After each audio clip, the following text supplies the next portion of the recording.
በአብይ ይልማ ሚዲያ ተዘጋጅቶ ይቀርብልዎታል። ሳድስ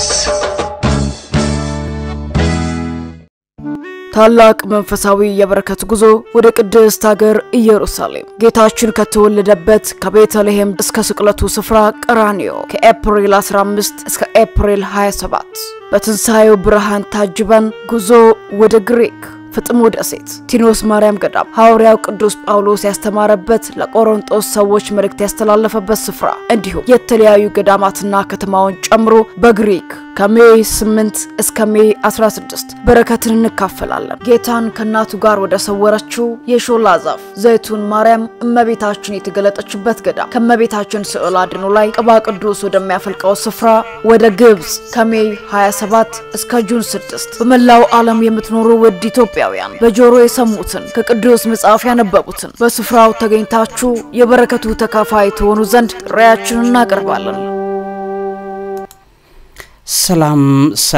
ሰላምና ጤናን ፍቅርን በረከትን ያድርልን። ክብራትና ክብራን ሳድስ ቤተሰቦቼ ዛሬ በጣም አስገራሚ ነገር ነው የምነግራችሁ። እንግዲህ የዓለማችን አይን ትኩረት በጠቅላላ እዚህ ጋር ስትመለከቱ የሉናር ኤክሊፕስ ተከስቷል። ቀይ ጨረቃ ማለት ነው። ቀይ ደም የለበሰች ጨረቃ ተከስታለች። ይሄ ጉዳይ እንግዲህ ምንድነው የሚለው ይሄ ብለድ ሙን ዛሬ እንግዲህ ፌብሩዋሪ 14th of March 2025 ላይ ተከሰተው እኔ ይሄ ጉዳይ ተመልክቶ የዛሬ 4 ወር ይከሰታል ከተከሰተ በኋላ በአለም ላይ የሚመጡ ለውጦችን ታያላችሁ ብዬ በደንብ አድርጌ ተንትኜ አስቀምጬላችኋለሁ። ይሄ ጉዳይ ምንድነው በዘመን ፍጻሜ ትንቢት ላይ የሚነግረን በጣም እጅግ ወሳኝ ነገር አለው። እውነት ለመናገር ወደ ቤተሰቦቼ ይሄንን ካላወቃችሁ በጣም ተሸውዳችኋል አሁን ባላችሁበት ዘመንና እድሜ ማለት ነው። እስቲ ከ4 ወር የዛሬ 4 ወር ከአሜሪካ ምርጫ አስቀድሞ ይሄ ቀጥሎ የሚመጣው ቀይ ደም የለበሰ ጨረቃ በአለማችን ትንቢት ላይ ትልቅ ለውጥ ያመጣል ብዬ ያሰማዋችሁ ትንሽ ቀንጭቤ ከዛ ሙሉ ፕሮግራሙን ደግሞ ቀጥዬ ላሰማችሁ። ቀጣይ የሚታየው አሁን ከፊት ለፊታችን የሚታየው ደም የለበሰው ጨረቃ የአሜሪካ ምርጫንና የሶስተኛው ዓለም ጦርነት ጉዳይን ዲሳይድ ያደርጋል ይወስናል ማለት ነው። በዚህ አንፃር አሁን የአሜሪካ ምርጫ ስንት ቀን ቀረው? 44 ቀን ይቀረዋል ማለት ነው። 44 ቀን ይቀረዋል ያለው ነገር እዚህ ነገር ላይ ይወስናል ማለት ነው። የዓለም ጦርነት ላይ the next total lunar eclipse ሙሉ ለሙሉ ፀሐይ ማለት ጨረቃ በመትጋረድበት ሰዓት ደም መስላ የምትታይበት ጊዜ ወሳኝ ነው። ባይዘው ዓለም እየተጠበቀው ያለ ጊዜ ነው። በጣም ብዙ የዓለማችን ታሪኮች ላይ ለውጥ ያመጣል። እሱም ብቻ አይደለም መንፈሳዊ ይዘቶችም እጅጉ በብዙ ይበረታሉ ይሰራሉ ማለት ነው። ስለዚህ ይሄ ሉናር ኤክሊፕስ ቀጣይ የሚታየው ከ172 ቀናት በኋላ ስለዚህ የአሜሪካ ምርጫ ከተከናወነ 4 ወር ውስጥ ኦፊሱን የተረከበው ሰው ቀጣዩን የሩሲያና የዩክሬን ጦርነት ይወስናል ማለት ነው። ይወስናል ምክንያቱም የደም ጨረቃ በተከሰተች ሰዓት ዓለም ላይ ታሪኮች በጣም ጠንካራ ታሪካዊ ለውጦች ይመጣሉ። በእስራኤሉ ባህል ያው የደም ጨረቃን ከእስራኤሎቹ መባቻ ጋር አያይዘው የሚመጣ በመሆኑ ደግሞ በጣም ብዙ ለውጥ ይመጣል ማለት ነው። ስለዚህ ይሄን ስታዩ አንደኛ በእስራኤልና በዙሪያዋ ያሉ በእነዚህ 4 ወራት ውስጥ በጣም ብዙ ለውጥ በጣም ከባድ ውሳኔዎችን ታያላችሁ። ይሄንን ስላችሁ አስታውሱኝ ሄዳችሁ አሁን ነግሬያችኋለሁ። ከ4 ወር በኋላ ሁሉን ነገር ታስታውሳላችሁ። ነግሬያችኋለሁ። ይሄን ቪዲዮ አስቀምጡት። ከ4 ወር በኋላ ተነግሩኛላችሁ። ከባድ ነገሮች ሀፕን ያደርጋል ማለት ያስቀምጣል። ስለዚህ ምልክት አለ ማለት ነው በእነሱ። ያ ከሆነ ቀጣዩ በእነዚህ 4 ወራት ውስጥ ምልክት ይሆናል ማለት ነው። በጦርነቱ በጋዛና በእስራኤል በጣም ብዙ ለውጥ የሚያመጣ ሌሎች አረብ ሀገራት ወደዚህ የሚሳቡ የሚጎተቱበት ክላይማክስ ላይ ይደርሳል። ትልቁ ጫፍ ላይ ይደርሳል። በእነዚህ 4 ወራት ማርች ወር ላይ 14ኛው ማርች 2025 ይሄው ሰዓቱን ተቀምጧል። ቶታል ሉናር ኤክሊፕስ 172 ቀን ይቀረዋል። ያ ማለት በእስራኤልም ሩሲያና በአሜሪካ ነው በተቀሩት ዓለማት ላይ ትልቅ ማክሲማይዝ ያደረገ ለውጥ የሚከናወንበት ሰዓት ሩሲያ ከሌሎች ከኔቶና ከመሰል አካላት ጋር ግጭትና ጦርነት ውስጥ ወደ ፊት ለፊት አፍጦ የሚወጣበት ጊዜ አስተውሉ ይዛን ጊዜ ማለት ነው ኤዘር ቀጣዩ የሚመረጠው የአሜሪካ ፕሬዝዳንት ወይም መሪ ሁኔታውን ያዘገየዋል ወይም ያፋጥነዋል ስለዚህ የአሜሪካ ምርጫ ላይ መሰረት ያደርጋል ኦኬ ያ ከሆነ ወሳኞቹ አራቶቹ ቴትራድስ የሚባሉት መቼ ነው የሚከሰቱት አራቶቹ ቴትራድስ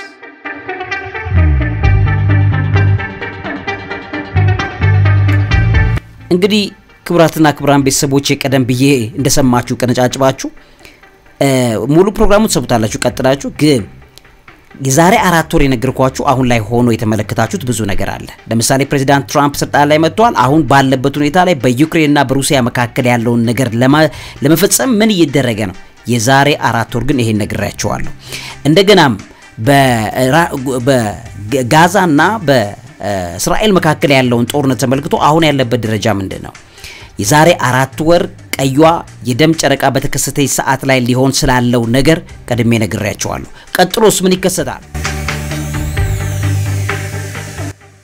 አሁን ቀጥሎ ያለው ቴትራድ ላይ ደግሞ the next ቴትራድ መቼ ነው የሚሆነው ካልኳችሁ ደግሞ 2032 እና 2033 ላይ ይመጣል ኦልሞስት ስንት አመት ይቀራል ቁጥሩ ያን ጊዜ 2032 ኤፕሪል 25 26 2032 ቀጣዩ ቴትራድ ከኦክቶበር 18 19 2033 ሶስተኛው የ21ኛው መቶ ክፍለ ዘመን ቴትራድ ወይም አራት ደም የለበሱ ተከታታይ ጨረቃዎች ይሆናል ስንት አመት ይቀራል 8 እና 9 አመት ይቀራል 8 አመት ይቀራል ከዛ 2033 እንደገና በአመቱ ይደግመዋል በአመቱ አራት ቴትራድ እንደገና ይከሰታል የዛን ጊዜ ኤፕሪል 14 15 2033 እና ኦክቶበር 8 2033 በ9 አመት ይዛሬ 9 አመት እንደገና ሌላ አራት ቴትራድ ይከሰታል በዚህ የተነሳ ምን እንደሚሆን ልንገራችሁ ይኸውላችሁ ፓስኦቨር 2033 ልዑል እግዚአብሔር ወይ ይገርማል በጣም ይኸውላችሁ 2033 ኤፕሪል 13 እና 21 ድረስ የነሱ ፓስኦቨር ፋሲካቸው ይሆናል በዛ ሰዓት ላይ ቴትራድ ይከሰታል አዎ ይከሰታል ገብታችሁ ማየት ትችላላችሁ ይኸውላችሁ ኤፕሪል 14 እነሱ ኤፕሪል 13 እስከ ምናምን ሲያረጉ ኤፕሪል 14 ላይ 2033 ላይ ሌላኛው ቴትራድ ይከሰታል ደም የለበሱ አራቱ ጨረቃዎች መታየት ይጀምራሉ ያ ማለት ዓለም ላይ የዛሬ 9 አመት ከባድ ነገር ይሆናል ማለት ለማየት ያብቃል ወደ ፕሮግራሙ ልሰዳችሁ ሙሉ ስሙ በጣም የሚገርማችሁ እጅግ ወሳኝ የሚባሉ ቀጥሎ ያሉ ፕሮፌሲስ በተክላላ ይሄ ባይዘው በእስራኤላውያን በባህል የሚታወቅ ነው እስራኤላውያን ደም የለበሰ ጨረቃ በመተከሰተ ሰዓት ባይሁድ ባህል ቀጥሎ የሚመጡ ነገሮች አሉ ተብሎ በመንፈሳዊ ትንተናዎቻቸው ላይ ረጅም ጊዜ የሚያውቁት ነገር አለ ስለዚህ እኛም ይሄን ነገር ልንረዳ ይገባናል ዛሬ 14 ማርች 2025 የተከሰተው ነገር ተመልክቶ ወደ ቀጣዩ ፕሮግራም ልሰዳችሁ መምህርና ጋዜጠኛ አብይ ይልማ ነኝ ዕውቀት ታላቁ እግዚአብሔርን ታከብራለች መንፈሳዊ ነገርን ጠቋሚ ከሆኑ ነገሮች መካከል አንዷ የሆነችውን ጨረቃንን ተመልክቶ መሰረታዊ ከጨረቃ ፕሮፌሲስ ወይም ደግሞ ከጨረቃ ጋር የተያዙ ትንቢታዊ ሁኔታዎችን በዚህ ፕሮግራም ላይ ያሳያችሁና በተለይ ደግሞ የቀጣይ የምትታየው በአለማችን ላይ ቀጣይ የምትመጣዋ የደም ጨረቃ ተብላ የምትባል ወይም ቀይዋ ጨረቃ ወይም ሬድ ሙን ወይም ብሌድ ሙን መሰረት አድርጌ በደንብ ቆንጆ መረጃ አካፍላችኋለሁ ጨረቃና ፀሐይን ከዋክብቶችን እግዚአብሔር ሲያስቀምጥ ለምልክት ማስቀመጡን በግልጽ እናያለን ስለዚህ ቀጣይዋ የምትታየው ቀይ ጨረቃ ወይም የደም ጨረቃ አለች በቅርብ ጊዜ የምትታይናት ያቺም ደግሞ የአሜሪካንን እንደ የምርጫ ሁኔታ ላይ ከዛም ሲያልፍ ደግሞ የዓለም ጦርነት በትክክል ይከሰታል ወይስ አይከሰትም? ቀጣዩ የአሜሪካ ምርጫ ላይ ደግሞ አሸንፎ የሚመጣው መሪ በዚሁ በሶስተኛው የዓለም ጦርነት ላይ ቀጥተኛ ፓርቲሲፔሽን የሚኖረው እንደሆነ ግልጽ ነገር እንመለከታለን። ካማላ ሃሪስ ስልጣን ላይ የምትመጣ ከሆነ የዲሞክራቶቹን አሁን ያላቸውን የጸና አቋም የምታስቀጥል ነው የምትሆነው። ፕሬዝዳንት ትራምፕ ደግሞ ወደ ስልጣን የሚመጣ ከሆነ ምናልባትም በሩሲያና በዩክሬን መካከል ያለው ጦርነት እንዳይጋጋም ለማድረግ እገዛ እንደሚያደርግ በግልጽ ማሳየትና ማሳወቅ ይቻላል። ነገር ግን አሜሪካ ሁሉ ጊዜ የጦርነት ደጋሽ ሀገር ስለሆነች በየሁኔታው ላይ ጦርነትን ለመደገስ ቅርብነቷ ትራምፕ የሚባለውንም ሰውዬ ወደዛ አብደት ሊጨምረው እንደሚችል ማሳያል። ስለዚህ ቀጣዩዋ ቀይ ጨረቃ ወይም የደም ጨረቃ የዓለማችንን ዕጣ ፈንታ የሚወሰንበት ምልክት የምታሳይ ትሆናለች። እንዴት ቀይ ጨረቃ ወይም የደም ጨረቃ ለምልክት የሚሆን የዘመን ፍጻሜ ምልክቶች ላይ ለምንድነው ቅዱሳን መጽሐፍ በተለይ መጽሐፍ ቅዱስ በትኩረት የሚያሳየን የሚለውን መጀመሪያ ማሳየት ያስፈልጋል። እንግዲህ በዘፍጥረት ምዕራፍ 1 ላይ እዚህ ጋር እንደምትመለከቱት እግዚአብሔርም አለ ቀንና ሌሊትን ይለዩ ዘንድ ብርሃናት በሰማይ ጠፈር ይሁኑ፣ ለምልክቶች፣ ለዘመኖች፣ ለዕለታትም ለዓመታትም ይሁኑ ብሎ ያስቀምጠዋል። ለምልክቶች ለዘመኖች ይላል። ስለዚህ ምልክት በእነዚህ ይሆናል ማለት ምልክት በዚህ ይሆናል። ስለዚህ ጨረቃ፣ ፀሐያት፣ ሌሎችም ነገሮች ለምልክት እንደተቀመጡ ታያላችሁ። አንድም ብርሃን ይሰጣሉ፣ ሌላ ምልክት ነው። ለምሳሌ ጌታችን መድኃኒታችን ኢየሱስ ክርስቶስ በተወለደበት ሰዓት እላይ የኮከብ ምልክት ሆኖ እንደተቀመጠ እናስተውላለን። ምሳሌ ነው ያሳየው።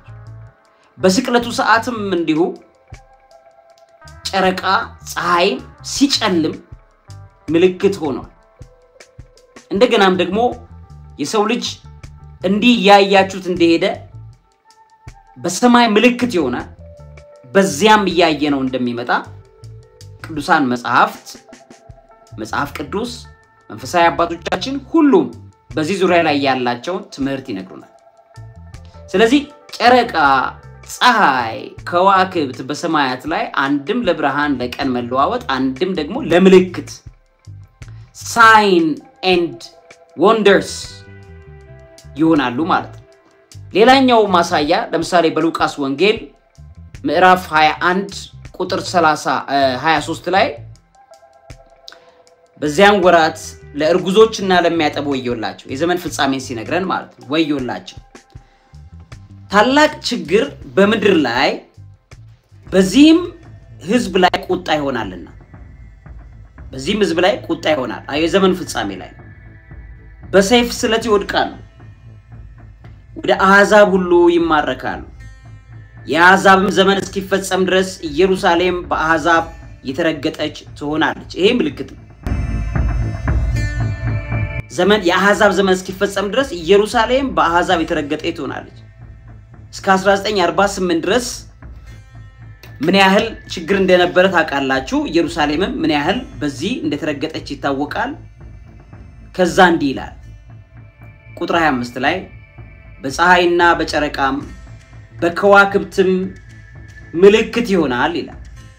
ስለዚህ የዘመኑ ፍጻሜ ላይ ከሚሆኑ ነገሮች መካከል አንዱ በፀሐይና በጨረቃ በከዋክብት ምን ይሆናል አለን? ምልክት ይሆናል አለና በምድር ላይም አሕዛብ ከባህሩና ከሞገዱ ድምጽ የተነሳ እያመነቱ ይጨነቃሉ አለ። ለምሳሌ ቶርኔዶ፣ የሃሪኬኖች፣ ሌሎችንም በምድር ላይም አሕዛብ ከባህሩና ከሞገዱ ድምጽ የተነሳ እያመነቱ ይጨነቃሉ አለ። ይሄ አንዱ ምልክት ይሆናል ማለት ነው። ስለዚህ በሰማይ ምልክት ይሆንልን ዘንድ ለዘመን ፍጻሜ ምልክትነት ቀይ ጨረቃ ወይም የደም ጨረቃ ምልክት ናት ማለት ነው። በሐዋርያት ሥራ ምዕራፍ 2 ቁጥር 18 ላይ እንዲህ ይላል ደግሞም በዚያ ወራት በወንዶችና በሴቶች ባሪያዎች ላይ ከመንፈሴ አፈሳለሁ። ይሄ እንግዲህ በመጨረሻው ዘመን መሆኑን ቁጥር 17 ላይ ይነግረናል። ይኸውላችሁ እግዚአብሔርም ይላልና የመጨረሻው ዘመን መሆኑን የምታውቁት በመጨረሻው ቀን ይላል እንዲህ ይሆናል ይልና ነው የሚያስቀምጠው። ከዛ ቁጥር 19 ላይ ድንቆችን በላይ በሰማይ አሁን ምልክት ሊነግረን ምልክቶችንም በታች በምድር እሰጣለሁ። ከምልክቶቹ መካከል ይኸውላችሁ ደምም በመጨረሻው ዘመን ደምም እሳትም የጢስ ጭጋግም ይሆናል። የዘመኑ ፍጻሜ ላይ አየሩ በከባድ የካርቦሃይድሬት ካርቦን ዳይኦክሳይድ ጋዝ ልቀት ጢስ እንደሚሆን ጭጋግ እንደሚሆን ደምም እሳትም የጢስ ጭጋግም ይሆናል ይልና ከዛ ቁጥር 20 ላይ ታላቅ የሆነ የተሰማም የጌታ ቀን ሳይመጣ የጌታ የፍርድ ቀን ሳይመጣ ምልክት ምን ይሆናል? ፀሐይ ወደ ጨለማ ጨረቃም ወደ ደም ይለወጣሉ ይላል። የዛን ጊዜ እንግዲህ የጌታን ስም የሚጠራ ሁሉ ይድናል ይላል። ለምንድነው ይሄን ምልክት ያስቀመጠው? ምክንያት በዘመን ፍጻሜ ላይ ከፍተኛ የአካባቢ አየር ሙቀት መጨመር የአየር ብክለት ከጊዜ ወደ ጊዜ እየጨመረ ይመጣል። አየር ብክለት ይፈጠራል። በዚህም የተነሳ የምንታየው ምልክት አንደኛው የጨረቃ ደም መልበስ ነው። ጨረቃ ደም የምትለብስበት አንዱ ሲክሪት ከከባቢ አየር ሙቀት መጨመር ወይም መበላሸት ጋር ተያይዞ እንደሆነ ደግሞ እናስተውላለን ማለት ነው። ይሄንኑ ትንቢት በትንቢተ ኢዩኤል ምዕራፍ 2 ቁጥር 10 ላይ እንዲህ ብሎ ያስቀምጠዋል። ምድሪቱም ከፊታቸው ትናወጣለች የዘመኑ ፍጻሜ ላይ ሰማያትም ይንቀጠቀጣሉ ፀሐይና ጨረቃም ይጨልማሉ። ጨረቃ ደም የምትለብሰው ወይም የደም ምልክት የምታሳየው ይሄ በኢክሊፕስ ላይ እንደምታውቁት ይሄ ጨረቃ ግርዶሽ የሚባለው ወይም ጨረቃ ስትጋረድ በፀሐይና በጨረቃ መካከል መሬታችን ስትገባ የመሬታችን ጥላ ጨረቃ ላይ ሲያርፍ ጨረቃን ስናያት በቀን ምንና ጠቁራ እንመለከታታለን ማለት ቀይ ደም መስላት ትታያለች። በዘመኑ ፍጻሜ የጨረቃ ደም መልበስ በየጊዜው የጨመረበት ጉዳይ ከከባቢ አየር ሙቀት መበላሸት ጋር ተያይዞ እንደሆነ ይሄ ከካርቦን ዳይኦክሳይድ ልቀት ጋር የተያያዘ የአየር ብክለት በመጨመሩ የተነሳ የጨረቃ ደም መልበስ ደግሞ ከጊዜ ወደ ጊዜ እየጨመረ እንደመጣ ማየትና ማስተዋል ይቻላል ማለት ነው። ይሄንኑ ትንቢት በትንቢተ ኢዩኤል ምዕራፍ 2 የመጨረሻው ቦታ ላይም እንዲሁ በግልጽ አስቀምጦት ያሳያቸዋል። ይሄ ቅድም የተባለውን አይነት ምልክት ታያላችሁ ማለት ነው። እንዲህ ይላል ቁጥር 29 ላይ ትንቢተ ኢዩኤል ምዕራፍ 2 ቁጥር 29 ደግሞም በዚያች ወራት በወንዶችና በሴቶች ባሪያዎቼ ላይ መንፈሴን አፈሳለሁ አለ። ያበረታል መንፈስ ቅዱስ ከሰው ልጅ ጋር አብሮ ካልሆነ በቀር በዘመን ፍጻሜ በጣም ከባድ ስለሆነ ልንቋቋመው ስለማንችል ይሄን አድርጋለሁ አለና ቁጥር 30 ላይ በላይ በሰማይ ድንቆችን አሳያለሁ በላይ በሰማይ ድንቆችን አሳያለሁ በታች በምድርም ደምና እሳት የጭስም ጭጋግ አለና ቁጥር 31 ላይ ታላቁና የሚያስፈራው የእግዚአብሔር ቀን ሳይመጣ የሚያስፈራው የእግዚአብሔር ቁጣ ቀን ሳይመጣ ፀሐይ ወደ ጨለማ ጨረቃም ወደ ደም ይለወጣል ይላል። እንዲህም ይሆናል እግዚአብሔርን ስም የሚጠራ ሁሉ ይድናል። በዚህ ዘመኑ ፍጻሜ ላይ ብቻችንን ልንቋቋመው አንችልም። የእግዚአብሔርን ስም የሚጠራ ሁሉ ግን ይድናል። ቃሉ ይፈጸም ዘንድ ግድ ነው። በጣም አደገኛ ዘመን ቢሆንም የእግዚአብሔርን ስም የጠሩ ሁሉ ይድናል። እንግዲህ ይሄንን በትንቢት ተቀምጧል። እሱ ብቻ አይደለም በዘመን ፍጻሜ የደም ጨረቃ ትንቢት መሆኑን ለማየት በጣም ብዙ ነገሮችን ማስተዋልና ማየት ይቻላል።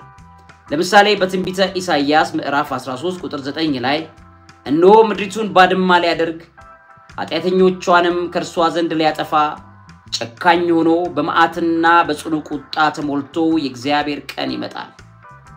ውድ ቤተሰቦቼ በደንብ ሼር ብታረጉ ለብዙ ሰዎች ብታዳርሱ ደስ ይለኛል። ከዛ ከእርሷ ዘንድ ሊያጠፋ ጨካኝ ሆኖ በመዓትና በጽኑ ቁጣ ተሞልቶ የእግዚአብሔር ቀን ቀጣይ አሁን ይመጣል። ይሄ ትንቢት ከተነገረ በኋላ የእግዚአብሔር ቀን መጥቶ አያውቅም። የፍርድ ቀን መጥቶ አያውቅም። ከዚህ በኋላ ነው የሚመጣው እሱ ቀን ይመጣል ብሎ ተናገረና ቁጥር 10 ላይ የሰማይም ከዋክብትና ሰራዊቱ ብርሃናቸውን አይሰጡም፣ ፀሐይም በወጣች ጊዜ ትጨልማለች፣ ጨረቃም በብርሃኑ አያበራም ይላል። ያ የደም ጨረቃ እንዴት እንደሚሆን የሚናገር ይሆናል። ፀሐይም በወጣች ጊዜ ትጨልማለች ይላል። እሱ ደግሞ ሶላር ኢክሊፕስን ነው። ከዛ ደግሞ ጨረቃም ብርሃኗን አያበራም። በመሬት ስትጋረድ የጨረቃ ግርዶሽ ሲከናወን በዛ ሰዓት ላይ ጨረቃ ብርሃኗን አትሰጥም። ይሄም በዘመኑ ፍጻሜ ላይ ምልክት ይሆን ዘንድ ከተቀመጡት ነገሮች መካከል አንዱ እንደሆነ ማስተዋል ያስፈልገናል።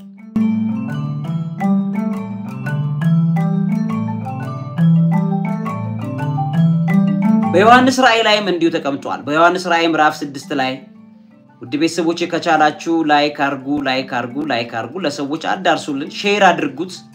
ለምታውቁት ሰው በፌስቡክ ገጻችሁ ላይ ምንም ቀላል ነገር ነው። ሼር አድርጋችሁ ለሰው ማዳረስ በጣም ይጠቅማል ሰዎች ቢመለከቱት።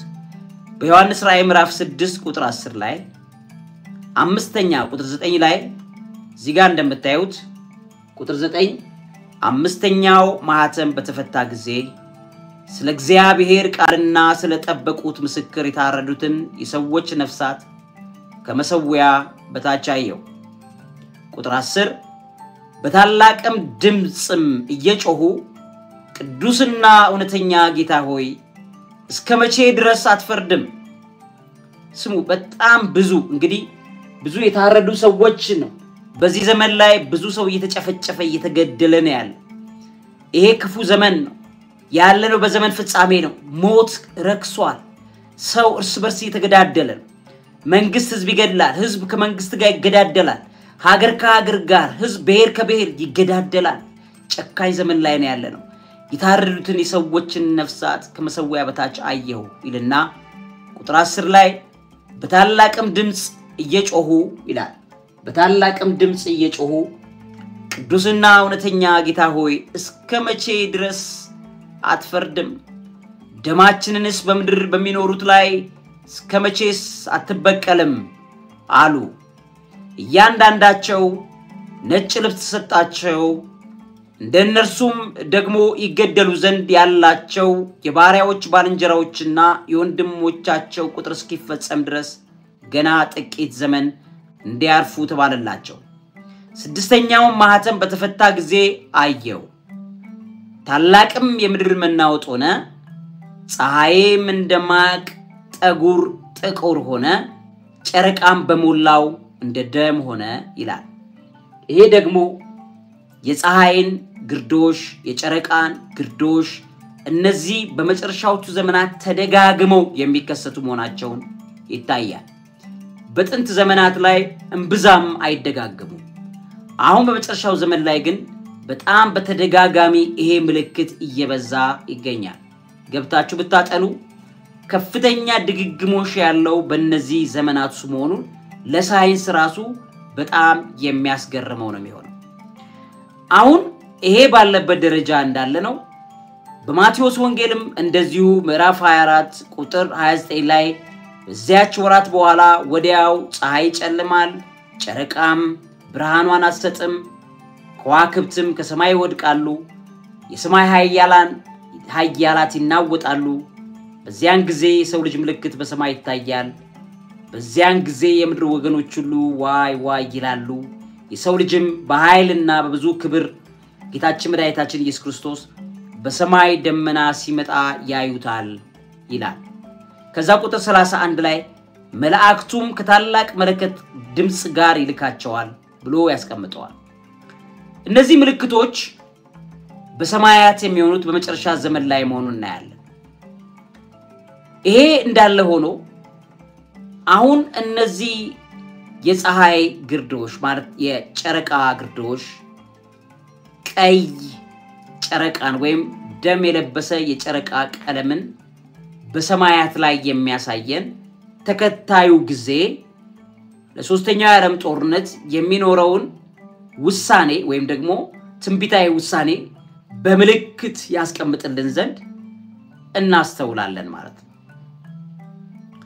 እንግዲህ በጣም የሚታወቅ አራት የጨረቃ አደራደር የሚባል ፓርሻል አይደለም ሙሉ በሁለት ዓመት ውስጥ ተከታታይ በየ6 ወራት ተከታታይ ጨለማ ደም የለበሰ በመሃሉ ደግሞ የእስራኤል ባህል ላይ እንግዲህ እነሱ የመባቻ ከፍተኛ የበዓላቸው ቀን ላይ መሰረት ተደርጎ ብዙ ጊዜ ምልክት ሲያዩ በእስራኤላውያን ባህል መሰረት በሃይማኖታቸው በአይሁድ ባህል መሰረት ጨረቃ ሙሉ ደም በመትለብስ ሰዓት በእነሱ ላክ ላይ ወይም ደግሞ እድል ላይ በታሪካዎቻቸው ላይ ሁሉ ያለ ነገር ላይ ይወስናል።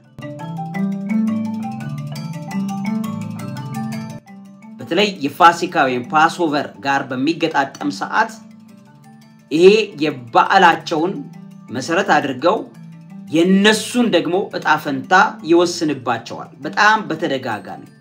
ይሄ ለምን ሆነ? መግቢያ ላይ እንዳስቀመጥኩላችሁ እግዚአብሔር ለምልክት የጨረቃን በዛ ደረጃ ላይ መቀመጧን ስለፈለገ መዝሙረ ዳዊት ምዕራፍ 81 ቁጥር 1 ጀምሮ ማየት ይችላልላችሁ።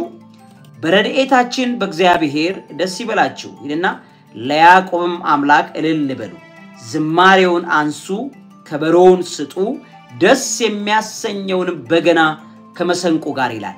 ምክንያቱም ይሄ የመባቻው ዋዜማ ሰዓት የፋሲካ በዓላቸውን በሚያከብሩበት ሰዓት ላይ ዝማሬውን አንሱ፣ ከበሮውንም ስጡ፣ ደስ የሚያሰኘውን በገና ከመሰንቆ ጋር አለ። ምክንያቱም የነሱ ፓስኦቨር ወይም የነሱ ፋሲካ በዓል ከግብጽ ባርነት ነፃ የወጡበት ወይም ፋሲካ ያደረጉበት ጊዜን አመት እየጠበቁ ሲያከብሩ ነው የቆዩት። ከዛ ጌታችን ኢየሱስ ክርስቶስ የኛ ፋሲካ ደግሞ እሱ ታርዷል። የተሰቀለውም ስቅለት የነበረውም ጌታችን በእነሱ የፋሲካ በዓል ሰሞን እንደሆነ ታውቃላችሁ። ስለዚህ እኛም ፋሲካ በዓል ስናከብር የጌታችን ኢየሱስ ክርስቶስን ትንሣኤ ነው የምናከብረው። የዛ ሰዓትም እኛም በእነሱ በቁጥር 3 ላይ ሲያስቀምጥ መዝሙረኛው ዳዊት በመባቻ ቀን በከፍተኛው የበዓላችን ቀን መለከትን ንፉ ይላል ማለት ነው። በእነሱ መባቻ ጊዜ በእኛም የፋሲካ ሰሞን ጊዜ ታላቅ ምልክት በሰማያት እንደሚሆን ደግሞ በትክክል ምናስተውለው እንደሆነ ታያላችሁ። ቀደም ብዬም ባስቀመጥኩላችሁም በዚህም ደረጃ ላይ ያሉትን ነገሮች ስታዩ በግልጽ የምትመለከቷቸው ነገሮች ታያላችሁ ማለት ነው። አሁን እዚህ ጋር የፓስኦቨር በዓል እነሱ ሱኮት ብለው በሚሉት ተመልከቱ። እዚህ ጋር ፓስኦቨር በዓል ሱኮት ወይም ደግሞ ሶኮት ነው ምናምን ነው የሚባለው። ከዛ የአዳር ይመጣል ፓስኦቨር አላቸው እንደገና ሱኮት አላቸው። በዚህ ሰዓት ላይ የተደረጉ አራት የጨረቃ ድርድሮሽ በሚኖርበት ሰዓት ላይ ይሄ ቴትራድ በሚል ይታወቃል ማለት ቴትራድ የደም ጨረቃ አደራደር ይሆናል ማለት ነው። በሁለት ዓመት ውስጥ ማለት ነው። በመጀመሪያው ዓመትና በሁለተኛው ዓመት ላይ ፓስኦቨር ሱኮት በሚደረደርበት ወይም በእነሱ አንዱ በሚሆንበት ሰዓት ላይ ይሄ ነገር ይሆናል። ይሄ ምልክት ይታያል። ስለዚህ ይሄ አራቱ አደራደር መቼ ነው ቀጣይ የሚሆነው የሚለውን እናያለን። ምክንያቱም በ2014 እና በ2015 ይሄ አደራደር መጥቶ ነበረ። ነገር ግን የዛን ጊዜ ታዋቂ የሆኑ እንደዚህ አይነት የመጨረሻው ዘመን ትንቢት ላይ የሚሰሩ የዓለም ላይ እውቅና ያላቸው ሰዎች የዘመን ፍጻሜ በዚህ ሰዓት ሊሆን ነው ብለው ተንትነው እንደነበረ ይታወቃል። ነገር ግን የዘመን ፍጻሜ በዛ ሰዓት ላይ አልሆነም። ነገር ግን የተሳሳቱት እነሱ የሳቱት ነገር በወቅቱ የዘመን ፍጻሜ ጊዜ አዋጆች የሚጀምሩበትን አደራደር ነው ዲክሌር አድርጎ የነበረው መጽሐፍ ቅዱሳዊ ትንቢቱ ከዛ አደራደር ጋር በይፋ የተቀመጠ እንደሆነ ታያላችሁ። ለምሳሌ በ2014 እና 15 ሙሉ ጨረቃ በ2014 ሁለት ጊዜ በየ6 ወሩ ነው እንደዚህ ምልክት የሚያሳየው ሁለት ጊዜ በ2015 ሁለት ጊዜ ተከስቷል። ልክ ነው መጥቷል። የዛ ሰዓት ላይ ታዲያ ምንድነው በእስራኤላውያን ላይ የሆነው? ስለዚህ በ2014 ላይ ምን ተከሰተ? የጋዛ ጦርነት የእስራኤልና የጋዛ የ2014 ጦርነት ተከሰተ ማለት ነው።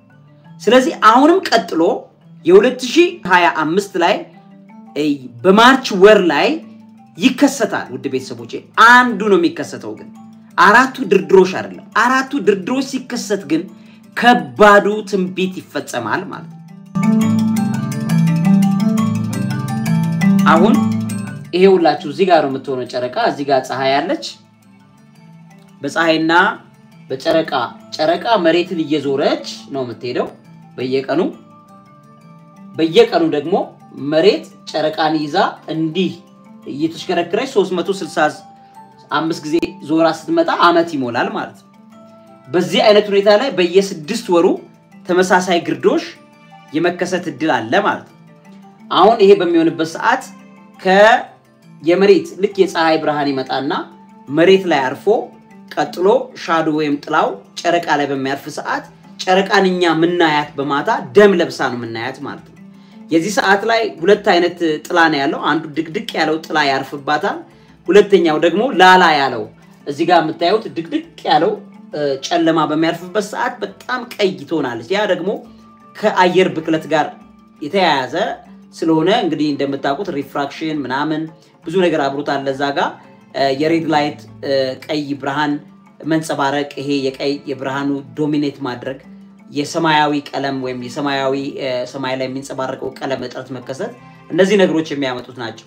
በዚህ የተነሳ እንግዲህ የእርዝ አትሞስፌር ላይ ያለ ስካተርድ የሆነው ብርሃን ቀዩ ተጽዕኖ ይፈጥራል። በአካባቢ ብክለት የተነሳ ነው በመጨረሻዎቹ ዘመናት ላይ ቀይ ጨረቃ ወይም የደም ጨረቃ መጠኑ የሚበዛው ማለት ነው። ስለዚህ በዚህ የተነሳ እዚህ ጋር ቀይ ሆና ወይም ደም ለብሳ እናያታለን ማለት ነው። እነዚህ ደም የለበሱ በሁለት ዓመት ውስጥ 4 ጊዜ 6 ወር ቀድማ ወደዚህም ስትዞር ተመሳሳይ ደም ለብሳ በአንድ ዓመት ውስጥ ሁለቴ ታይታ በሁለተኛው ዓመትም ደግሞ ሁለቴ ከታየች ይሄ ቴትራድስ የሚባል ነው የሚሆነው። ይሄ ደግሞ በዘመኑ ፍጻሜ ትንቢት ላይ እስራኤላውያኑ በጣም የሚጠቀሙት ባህላቸው ነው። በጣም ይጠቀማሉ ማለት ነው። ስለዚህ ቀጣዩ ያለው ቴትራድ መቼ ነው የሚታየው? እሱን ማየት እንችላለን። ያው ቀጥሎ ያለውን ቴትራድ ወደ በኋላ አሳያቸዋለሁ። ሉናር ቴትራድ የሚባለው ቀጣይ የሚታየው አሁን ከፊት ለፊታችን የሚታየው ደም የለበሰው ጨረቃ የአሜሪካ ምርጫንና የሶስተኛው ዓለም ጦርነት ጉዳይን ዲሳይድ ያደርጋል ይወስናል ማለት ነው። በዚህ አንፃር አሁን የአሜሪካ ምርጫ ስንት ቀን ቀረው? 44 ቀን ይቀረዋል ማለት ነው። 44 ቀን ይቀረዋል ያለው ነገር እዚህ ነገር ላይ ይወስናል ማለት ነው። የዓለም ጦርነት ላይ በእስራኤልና ማነው በጋዛ ወይ ደግሞ በእስራኤልና በአካባቢዋ ብሎም ደግሞ በሩሲያና በተመሳሳይ በዩክሬን መካከል ያለውን ጦርነት ማተር ያደርጋል ይወስናል ማለት ነው። በዚህ የተነሳ ቀጣይዋስ ሙሉ የደም የለበሰች ጨረቃ መቼ ነው የምትታየው? እሱ ደግሞ 172 ቀናት ይቀሩታል ማለት ነው። በማርች ወር ነው የሚታየው። ማርች 14 2025 ላይ the next total lunar eclipse ሙሉ ለሙሉ ፀሐይ ማለት ጨረቃ በምትጋረድበት ሰዓት ደም መስላ የምትታይበት ጊዜ ወሳኝ ነው። ባይዘው ዓለም እየተጠበቀ ያለ ጊዜ ነው። በጣም ብዙ የዓለማችን ታሪኮች ላይ ለውጥ ያመጣል። እሱም ብቻ አይደለም መንፈሳዊ ይዘቶችም እጅጉ በብዙ ይበረታሉ ይሰራሉ ማለት ነው። ስለዚህ ይሄ ሉናር ኤክሊፕስ ቀጣይ የሚታየው ከ172 ቀናት በኋላ። ስለዚህ የአሜሪካ ምርጫ ከተከናወነ 4 ወር ውስጥ ኦፊሱን የተረከበው ሰው ቀጣዩን የሩሲያና የዩክሬን ጦርነት ይወስናል ማለት ነው። የደም ጨረቃ በተከሰተች ሰዓት ዓለም ላይ ታሪኮች በጣም ጠንካራ ታሪካዊ ለውጦች ይመጣሉ። በእስራኤሉ ባህል ያው የደም ጨረቃን ከእስራኤሎቹ መባቻ ጋር አያይዘው የሚመጣ በመሆኑ ደግሞ በጣም ብዙ ለውጥ ይመጣል ማለት ነው። ስለዚህ ይሄን ስታዩ አንደኛ በእስራኤልና በዙሪያዋ ያሉ በእነዚህ 4 ወራት ውስጥ በጣም ብዙ ለውጥ በጣም ከባድ ውሳኔዎችን ታያላችሁ። ይሄን ስላችሁ አስታውሱኝ ሄዳችሁ አሁን ነግሬያችኋለሁ ከ4 ወር በኋላ ሁሉን ነገር ታስታውሳላችሁ። ነግሬያችኋለሁ ይሄን ቪዲዮ አስቀምጡት ከ4 ወር በኋላ ተነግሩኛላችሁ። ከባድ ነገሮች ሀፕን ያደርጋሉ። የሚገርማችሁ በእስራኤል ታሪክ ላይ ለማስረጃነት ላሳያችሁ ይችላል። በእስራኤል ታሪክ ማስረጃ እንዲሆነኝ ላሳያችሁ። ለምሳሌ እነሱ በጣም ብዙ ነገር በተከሰተበት ሰዓት በእነሱም አለ ባይዞ በእነሱ በባህላቸው የጨረቃ ግርዶች የፀሐይ ግርዶች በእኛ አጣ ፈንታችንን ይወስናል ብለው በዶክመንቶች ላሳያችሁ ይችላል። ያቁታል። በጣም በብዙ መልኩ የነሱ ታሪክ ላይ የተወሰኑ በጣም ብዙ ውሳኔ ያገኙባቸው ነገሮች ከዛ ጋር የተያያዙ እንደሆነ ታሪኮቻቸው በትክክል ያሳያሉ። ለምሳሌ ያን ኦቨር የተባለ ሰው ከዚህ ጋር ሚዲያዎች ላይ ያሉ ነገሮችን ሰርቶ የራሳቸው ሰው ነው። It's also interesting to know that those moon strings each appeared only after miraculous events ይለዋል እዚህ ጋር ይኸውላችሁ። እነዚህ የጨረቃ strings የሚከሰቱት አለ miraculous events አብረው ይከሰታሉ በእነሱ ነው። Like a kind of confirmation on the part of God. እንደ እግዚአብሔርን ወክሎ ኮንፈርም የሚያደርገን ምልክቶች ይታይበታል በእነዚህ በእስራኤል ታሪክ ውስጥ ብሎ ያስቀምጠዋል። ለምሳሌ በእነሱ ታሪክ ላይ በ1993 በጣም ሲግኒፊካንት የሆነ የጂዊሽ ህዝቦች ላይ የነበረ ለውጥን ይጠቁማል። እሱም ከየት አለ the blood moon tetrad በተከሰተ ጊዜ ስኬጁልድ በሆነ ጊዜ ምን ይለዋል ከ2014 እና 15 በጣም ወሳኝ የሆኑ ታሪኮች ተከስተዋል በእኛ ታሪክ ላይ ብለው እስራኤሎቹ ይናገራሉ። when the moon is in its eclipse moon ጨረቃ ደግሞ በግርዶሽ በመትሆንበት ሰዓት is a bad omen for Israel ለእስራኤል ደግሞ ደስ የማይል ነገር ይዞ ሊመጣ ይችላል በማለት ያስቀምጣል። ስለዚህ ምልክት አለ ማለት ነው በእነሱ። ያ ከሆነ ቀጣዩ በእነዚህ 4 ወራት ውስጥ ምልክት ይሆናል ማለት ነው። በጦርነቱ በጋዛና በእስራኤል በጣም ብዙ ለውጥ የሚያመጣ ሌሎች አረብ ሀገራት ወደዚህ የሚሳቡ የሚጎተቱበት ክላይማክስ ላይ ይደርሳል። ትልቁ ጫፍ ላይ ይደርሳል። በእነዚህ 4 ወራት ማርች ወር ላይ 14ኛው ማርች 2025 ይሄው ሰዓቱን ተቀምጧል። ቶታል ሉናር ኤክሊፕስ 172 ቀን ይቀረዋል። ያ ማለት በእስራኤልም በሩሲያና በአሜሪካ ነው በተቀሩት ዓለማት ላይ ትልቅ ማክሲማይዝ ያደረገ ለውጥ የሚከናወንበት ሰዓት ነው። ሩሲያ ከሌሎች ከኔቶና ከመሰል አካላት ጋር ግጭትና ጦርነት ውስጥ ወደ ፊት ለፊት አፍጦ የሚመጣበት ጊዜ አስተውሉ ይዛን ጊዜ ማለት ነው። ኤዘር ቀጣዩ የሚመረጠው የአሜሪካ ፕሬዝዳንት ወይም መሪ ጉዳዩን ያዘገየዋል ወይም ያፋጥነዋል። ስለዚህ የአሜሪካ ምርጫ ላይ መሰረት ያደርጋል። ያ ከሆነ ወሳኞቹ አራቶቹ ቴትራድስ የሚባሉት መቼ ነው የሚከሰቱት? አራቶቹ ቴትራድስ አሁን the current century አሁን የሚባለው ምናም በዚህ ባለንበት ሴንቸሪ ከ2001 እስከ 2100 we have 8 tetrads 8 ቴትራድ የመዛው በጣም የሚገርመኝ እኮ ነው። በጣም ነው የሚገርመኝ ግን የእግዚአብሔር ስራ ግን እኔ በጣም ይደንቀኛል። የዘመኑ ፍጻሜ ላይ እነዚህ የደም ጨረቃ ተከታትለው በሚመጡበት ሰዓት በሁለት ዓመት ውስጥ 4 ደም ጨረቃ ሙሉ ተከታትለው የሚመጣበት ሰዓት አደገኛ ነገር ዓለም ላይ ይከሰታል። ስለዚህ ቀጣዩ 4 ጨረቃ ተደጋግሞ የሚመጣው መቼ ነው? ከ2000 እስከ 2100 ባሉት በ100 ዓመታት ውስጥ ብቻ 8 ቴትራድ ታይቷል። የሚገርማችሁ ማለት ነው። በ2000 ዓመት ውስጥ ግን 17 ቴትራድ ነው የታየው። ይኸውላችሁ ስሙ። for example the years between 15 ምናምን ከ15 እስከ 19 did have ከ15 እስከ 19 ማለት ከ16ኛው ክፍለ ዘመን እስከ 20ኛው ክፍለ ዘመን ምንም ቴትራድ አልታየም። በደንብ እየተረዳችሁኝ ስለ እግዚአብሔር ጆሮ ሰጣችሁ አድምጡ። ከ16ኛው ክፍለ ዘመን እስከ 20ኛው ክፍለ ዘመን ምንም አይነት ቴትራድ አልታየም did not have any tetrad አልነበረም ከዛ በጣም የሚገርማችሁ ከዛ በኋላ 250 አመታት ማለት whereas the next 250 years እስከ 100 አመት ሲያ 200 አመታት ያክል ይሆናል ማለት ነው ተውት እሱንና ከ20ኛውና 21ኛው ክፍለ ዘመን በጣም የሚገርማችሁ ከ2001 እስከ 2000 አሁን ባለንበት ጊዜ 8 tetrads 8 tetrads ምክንያቱ ምንድነው እግዚአብሔር በዘመኑ ፍጻሜ ላይ ለምንድነው አራቱን የጨረቃ ደም የለበሱ ጨረቃዎችን የደጋገማቸው እግዚአብሔር ምክንያት ያለው አምላክ ነው ቅድም መግቢያዬ ላይ ምልክቶችን እግዚአብሔር ይሰጣል በያልኳችሁን አትርሱ the first tetrad of 21st century took place ያኛው ክፍለ ዘመን 21ኛው ክፍለ ዘመን አሁን ከ2000 ዓመተ ምህረት ጀምሮ ያለው ጊዜ ግን ልክ እንደገባ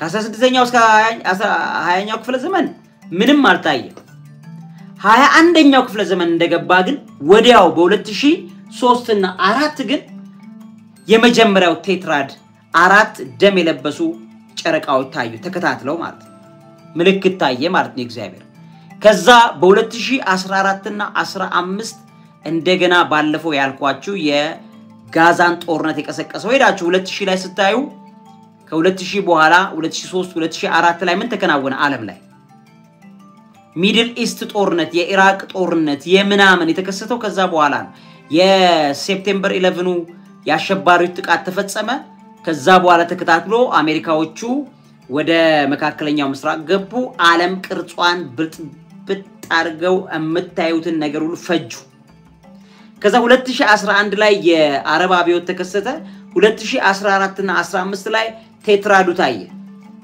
አራቱ ተከታታይ ደም የለበሱ ጨረቃዎች ታዩ አሁን ላለው ጦርነት የጋዛና የእስራኤል ጦርነት የመጀመሪያው የጋዛ የ2014 ጦርነት ተከሰተ እሱ ብቻ አይደለም 2014 ላይ እሺ በጣም ጎበዝ ኢሳርስ ቤተሰብ የሚያስታውስ ሌላ አሁን ላለው ጦርነት አሁን ላለው ዓለም አቀፍ ጦርነት በጣም ትልቅ ግብአት የሆነ ሌላ ጦርነት ተከሰተ እሚነግረኝ አንበሳ ማለት ያው ጭብጨባ ይሰጠዋል ማለት ነው ጭብጨባ ይሰጠዋል 2014 ላይ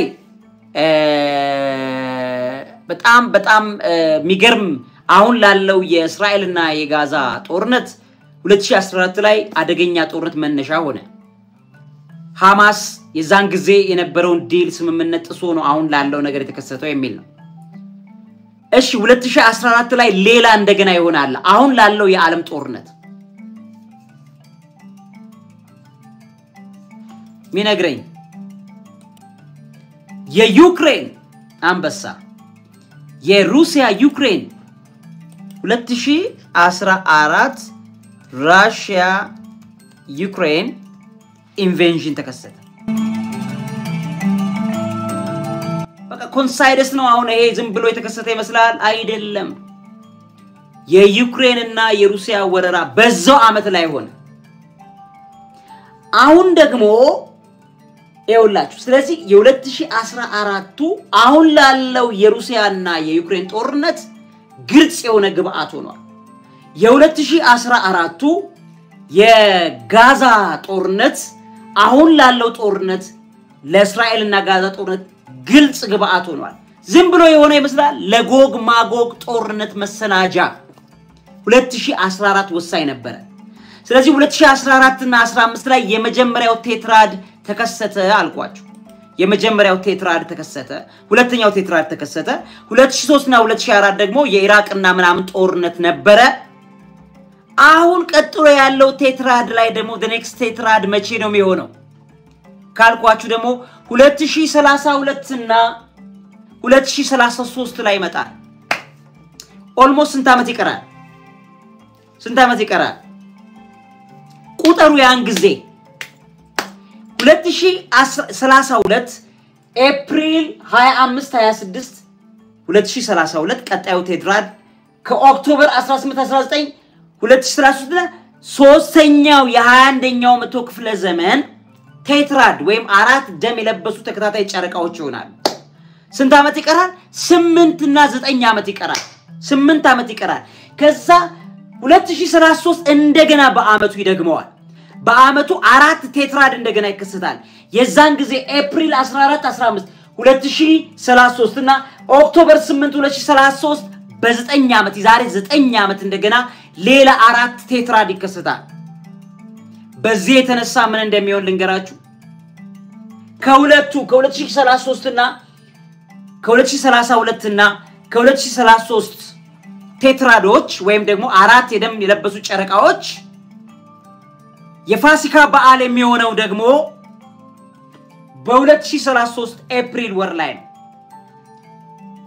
ኤፕሪል ወር ነው እናሳያችሁ ይኸውላችሁ ፓስኦቨርን እንቁጠር የእስራኤል ፓስኦቨር እንግዲህ የአይሁድ በዓል የአይሁድ ፋሲካ የክርስቲያን ፋሲካ አንድ ሰሞን ላይ ነው አይደለ የኢትዮጵያን ፋሲካ የነሱን ፋሲካ አንድ ላይ ነው አሜሪካዎቹም ያው እኛ እነሱ ኢስተር ካከበሩ ፋሲካ ካከበሩ በኋላ እኛ እናከብራለን ተቀራራቢ ጊዜ ነው ስለዚህ መነሻው ግን የእስራኤል ትክክለኛ አቆጣጠሩ ከእስራኤል ፋሲካ ጋር ነው የሚያያዘው ስለዚህ የእስራኤል ፋሲካ መቼ ነው የሚሆነው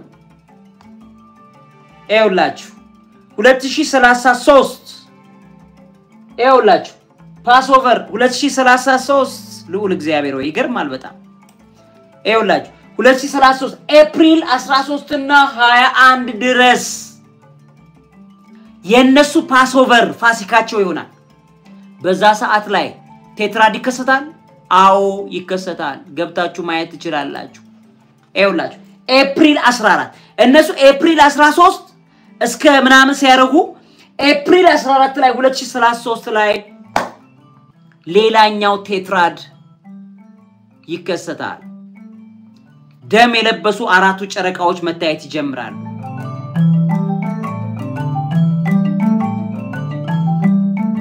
ያ ማለት ዓለም ላይ የዛሬ 9 ዓመት ከባድ ነገር ይሆናል ማለት ለማየት ያብቃችሁ ከባድ የዓለም ፍጻሜ ትንቢቶች ደም የለበሱ ጨረቃዎች ላይ ተከሰተ ከባድ ነገር ሀፕን ያደርጋል ምናልባትም አንድ ሰሞኑን መሰራላችሁ አንድ ቪዲዮ አለ በጣም ወሳኝ ቪዲዮ ነው ይውላ ታሪኩ ሁሉ ሄዶ እንዴት ሆኖ እስከዛ ድረስ እንደሚመጣ ታዩታላችሁ የሶስተኛው ዓለም ጦርነት የጎግና ማጎግ ጦርነት ከዓለም ኬኦስ ጋር ከበዘመኑ የመጨረሻ ፍጻሜ ሂደት ጋር ምናልባትም የመከራዎቹ 7 ዓመታት የምንገባበት ጊዜ ሊሆን ይችላል እሱ 4 ቴትራድ ቀጣይ የሚታዩት የዚህን ጊዜ ነው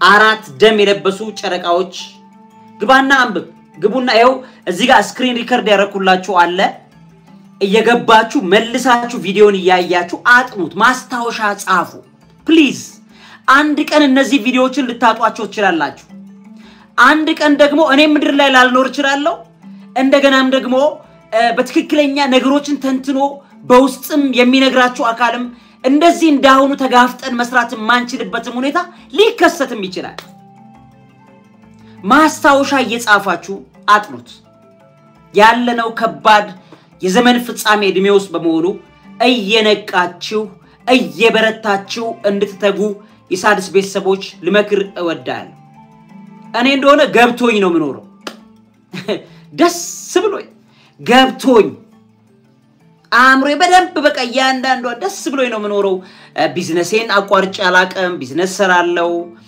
እናንተ ጋር ይሄው የመረጃ አካፍላችኋለሁ ዘናብዬ ምስጋና ለአምላክ ያቀርባለሁ ጸልያለሁ ጾማለሁ ከእግዚአብሔር ጋር ህብረት በደንብ ላይፌ ጥሩ ነው ምንም ሞኛ አላቅም የዘመን ፍጻሜን በማወቃችሁ የምትጎዱት ምንም ነገር የለም ነቅታችሁ በቅንነት እግዚአብሔርን ያገለግላችሁ እግዚአብሔርን ያመልካችሁት ኑሯችሁን ደግሞ የተመጠነ ሳትስገበገቡ የሰው ንብረት ሳዘርፉ የሰው ሀቅ ላይ በጣም ወንጀል ሳሰሩ በሙስና በምን ሳትጨመላለቁ እንድትኖሩ ያረጋቸዋል ነጋዴ ከሆናችሁም ንግዳችሁን በታማኝነት እንድትነግዱ ያረጋቸዋል ማወቁ ጥሩ ነው ሚገፈትሩት ሰዎች ደግሞ አጭበርባሪ ስለሆኑ በዘመኑ የሚነግዱ ስለሆኑ ከመሬት ጋር ተጣብቀው ለመኖር ፍላጎታቸው ሰማይ የነካ ስለሆነ ስለ ዘመን ፍጻሜ ስትነግሯቸው አይፈልጉም ምክንያቱም አጭበርብሮ አልጨረሰማ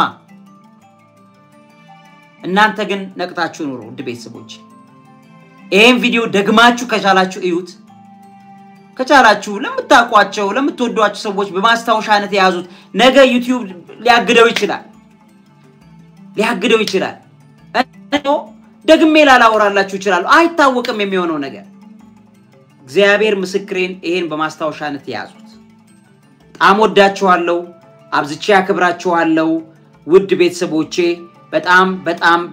በጣም ነው እምወዳችሁ ምሳሳላችሁ ይሄን ፕሮግራም እርግጠኛ ነኝ እንደወደዳችሁት ሼር አድርጉት ለብዙዎች አካፍሉ እናንተም ደግማችሁ ተመልከቱት ስለተከታተላችሁኝ አብራችሁ ስለቆያችሁ እንደገናም ይሄ መረጃም ይጠቅማችኋል ብዬ ስላቀረብኩም ስለተከታተላችሁኝም እግዚአብሔር ያክብርልኝ አብራችሁ ቆይቻለሁ መምህርና ጋዜጠኛ አብይ ይልማ ነገ እንገናኛለን ልዑል እግዚአብሔር በሰላም ያሳድረን ሀገራችንን ሰላም ያድርግልን ምድራችንን ይባርክልን እንደገናም ከሚመጣው መከራ ሁሉ ልዑል እግዚአብሔር ይታደገን በጣም ወዳችኋለሁ አብቻ ያከብራችኋለሁ ጸልዩ ሁሌ በዘመን ፍጻሜ ውስጥ እንዳለ እንደሚተጋሰው ትጉ ማለት ወዳለሁ በዚህ ፕሮግራም እንደመድማለሁ ዕውቀት ታላቁ እግዚአብሔርን ታከብራለች ደናደሩ ደናዋሉ